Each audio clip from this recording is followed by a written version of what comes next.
Hi and welcome to this next section where we're going to look at location extensions. So we're continuing our journey through the Google AdWords extension portfolio.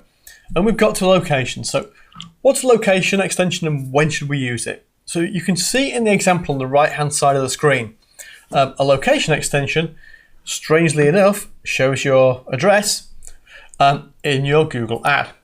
And it gets that address from Google My Business. If you haven't got a Google My Business profile, that's something that we can look at separately. And it can include addresses, it can include phone numbers. If you've got multiple addresses, we can use different addresses for different ads in different campaigns. You need to link the Google My Business to your AdWords account to do this. And at the bottom of the page, I've put there a link because this link's really helpful. The process we're about to go through is slightly confusing if you're not used to doing this. It's a one-off exercise to make this link, but if you go to the page at the bottom here, Google actually do like an automated guided walkthrough where it will, if you're logged into AdWords, it will walk you through the steps screen by screen. It's one of the few areas that Google have got this feature, but it's really good. So if you're struggling to do that, it's a good way to do it. So why do we use location extensions? Well, we use them when you have a type of business where location matters, such as your dentist office or car repair, or something where either the potential prospect, the buyer, is going to travel to you or you would travel to them.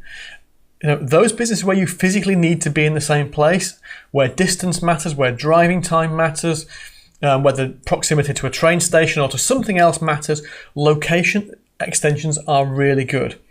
As we've seen before, they also increase the size of the ad, they increase the click-through rate that you're likely to achieve. But bear in mind, you can use these strategically as well.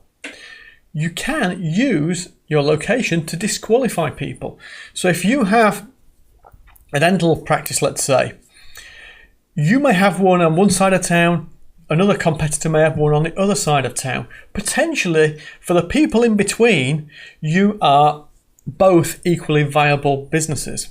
For the people outside town, then one of you is likely to be more or less relevant for them. So what you will find is that fewer people may click your ad because they can see that you're on the wrong side of town, but those that do click it are more likely to become a prospect because they know that you're on the right side of town for their business. For what they want. If you don't have that extension in place, they can't make that decision up front, so they either won't click the ad or some people will click it and they'll be irrelevant to your business. So disqualifying people and discouraging clicks can be just as important as encouraging clicks in this situation. So let's have a quick look how you do it. Come into Google. Again, I'm now in my location extensions tab, as we've been through this several times now. Going to click on plus extension. Now, this is where it gets a little bit more interesting. We're not doing the same thing we've done before. If you have Google My Business set up and you have addresses in there, here where it says 0 locations will be synced, it will show you how many locations you have available and you can add them into your AdWords.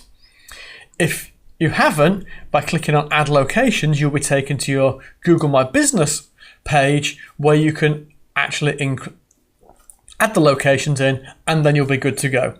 So that's how you set this up. It's really simple, really straightforward. Once it's done, you're good to go. You can filter if you've got more than one, so that, you know, if you've got two different branches for different locations, then you can choose in one campaign to show one branch, in another to show another one. So it's always geographically appropriate to your business. It's a much improved feature from what they had sort of 6 or 12 months ago now. So use that, have a play with it, and have fun. Okay, final exercise for this one. Set something up. If you are going to have people coming to you or you're going to them and location matters, set them up in your business. If you need to create a Google My Business page first, go and do that as step one, and then you can continue with the rest of this exercise. That's something that's outside the scope of this course, but if you get stuck, Google has really good help documentation on how to set up a Google My Business page. Bye for now.